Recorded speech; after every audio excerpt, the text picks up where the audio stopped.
Before we begin, quick heads up, I am currently coming down with some sort of sickness that I got from my family, so apologize if I sound rougher than usual or I just don't sound as energetic as I might usually be. I'm just trying to, keep running. Either way, let's get into the video. Bungie, upon completing the 10-year Light and Dark saga, warned that development of Destiny would slow down a bit. No longer would players get a large potential paradigm shift of an annual DLC like The Taken King, Forsaken, or Beyond Light, but instead would be getting 2 small DLCs a year with 2 small seasons in between. The Edge of Fate, formerly known as insert codename here, was the kickstart of the Year of Prophecy in the new Fate saga. During the weeks before its full release, Bungie previewed a lot of details for what was coming. By now we all remember Bungie specifically saying that the Edge of Fate is going to feature content to match the Rise of Iron DLC in terms of size.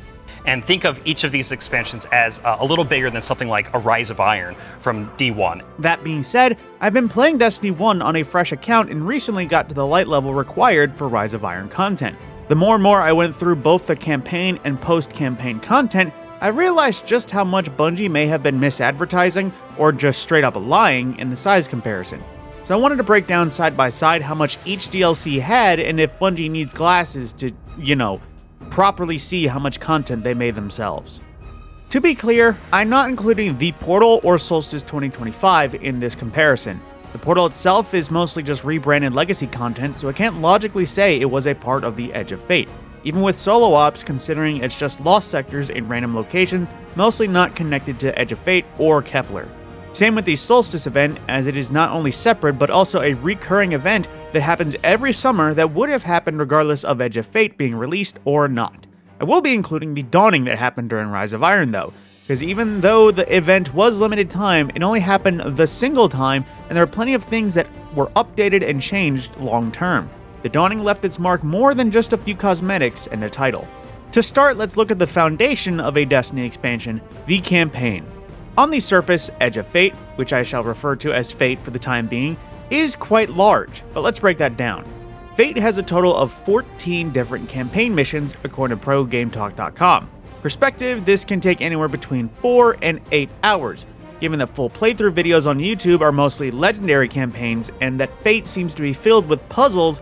What looks like an 8-hour campaign on legendary could be half that time if it was just the normal campaign and there is no getting stuck on puzzles. Now, Rise of Iron had 5 missions in its main campaign, with supplement quests and missions to continue the story, as after the final mission you are flooded with post-campaign quests. There are multiple exotic missions that add more replayable story missions like the Beauty and Destruction quest for Year 3 Gjallarhorn. There are 2 missions added just for this single quest. The Kvostov quest also features a replayable mission, as does the precursor to the Wretched Eye introduction. So in total, Rise of Iron has 9 missions. Less in number, but possibly more in substance. While on the topic, exotics and exotic quests. Fate so far just has the quest for Graviton Spike, expansive being that it is one of those exotics that you need to get additional intrinsic upgrades and catalyst perks you need to collect. However, there is no more quests, as third iteration comes from the season pass and Whirling Ovation comes from the raid's final boss. Including the armor for each individual class, Fate only has 6 total exotic weapons and armor. That is if you play all classes though. If there are some out there that only play one class, technically there's only 4 exotics, but technicality, so we'll leave it at that. Now, Rise of Iron. Oh shit, she's packing heat! Quest exotics are everywhere. Gjallarhorn, Kvostov, Thorn, Nova Mortis, Abaddon, and Outbreak Prime with an in-raid puzzle quest.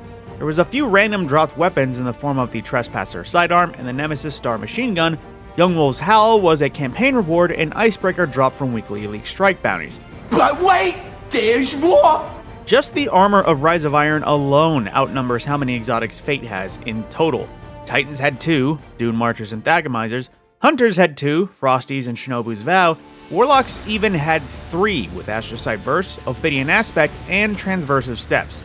7 different exotic armors, bringing Rise of Iron's grand total to 17 different exotics. And that's excluding the exotic raid weapons brought with the Age of Triumph, stamped with a Rise of Iron watermark. Even if I removed Icebreaker and the Thunderlord siblings from the Dawning update, Rise of Iron still more than doubles Fate in pure numbers. Then there's the strikes. Fate has none. I wished I wasn't kidding when I said that. So to cut to the chase, Rise of Iron had an original strike in the form of the Wretched Eye, and 3 refresh strikes in the form of the Devil's Lair, Shadow Thief, and Summoning Pits. Strikes all updated with Siva. Could be as simple as Siva Fallen or Siva Defenses being present throughout, or a Siva modified final boss. Best part is existed side by side with the original. So unlike Destiny 2, where updated strikes became the new and only version, you could fight the normal boss or Siva bosses in their own unique version of each strike.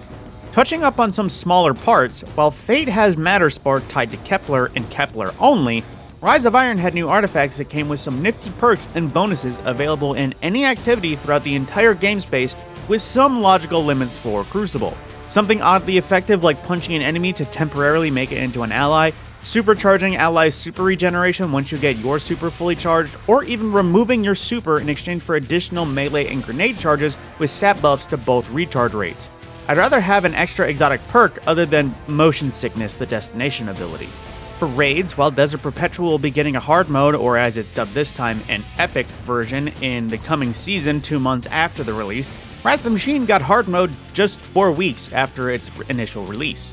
Rise of Iron had the Archon Forge public arena available 24/7, 365 days a year, while Fate has the Sieve and is around for a small window in rotation. 30 minutes, it's available until supposedly rotating out for more than 3 times that time at an hour and 45 minutes till it returns according to various articles, which also doesn't really follow a schedule being that the full rotation is 2 hours and 15 minutes. So there's no smooth transition at midnight or reset hour that is if the timeline is accurate. Could have been a flat 2 hours rotation and be available 12 times a day, but that would make sense, and Bungie seems to struggle with that sometimes. Almost forgot to include the fact that Rise of Iron had 4 additional Crucible maps, while Edge of Fate has none. Hell, Rise of Iron had a new patrol space in the Plaguelands that expanded and updated the entire Cosmodrome, as well as a new social space in the Iron Temple and Fellwinter's Peak. Fate sort of has patrol. Hard to tell really, since there wasn't a planet added to the world directory and is only visible through the portal.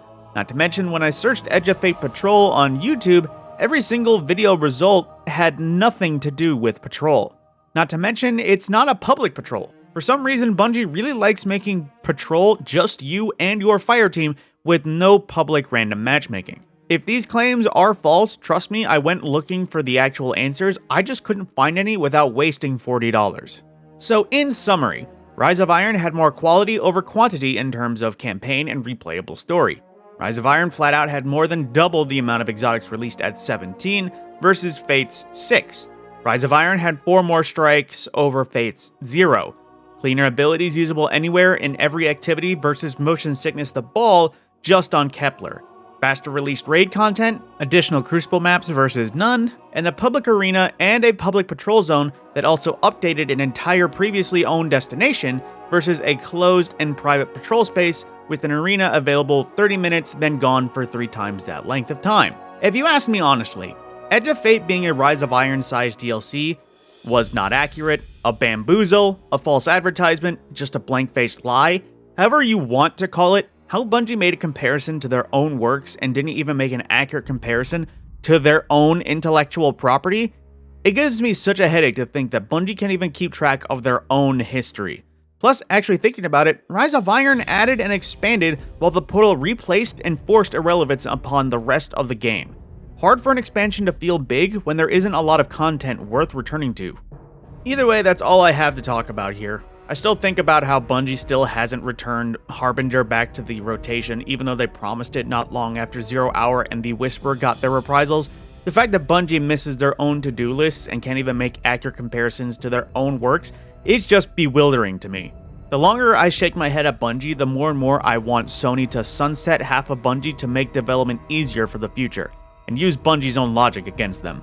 As always, if you agree or disagree or just want to weigh in on the conversation, my comments section is always open for discussion.